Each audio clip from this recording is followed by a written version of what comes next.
China is hijacking the United Nations, targeting UN agencies to help itself, and critics say it's time for the U.S. to push back. That's from a stunning and alarming new report from the Foundation for Defense of Democracies. The report says China is taking control in the halls of global power by trying to take over UN agencies across the world, including helping it cover up the origins of COVID-19. The report's lead author says that the World Health Organization, the WHO, was so compromised by China that the agency helped hide the truth about how the coronavirus outbreak really started. Look no further than what just has happened to all of us during the COVID-19 pandemic.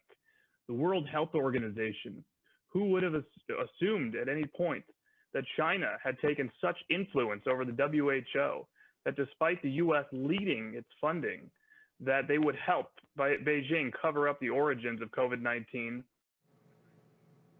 And it's not just the World Health Organization. Chinese nationals, we're told, are in top positions at 4 major UN agencies. They're prompting accusations that Beijing is running them to expand its influence. At the UN Human Rights Office in Switzerland, UN whistleblower Emma Riley charges her agency had to fork over the names of Chinese dissidents and activists to Beijing. She says because the UN gave up those names, some of those activists were then tortured and put in prison. I believe strongly in the principles of the UN Charter, and UN management position against me is that I should have known that every principle in the Charter can be compromised if China asks.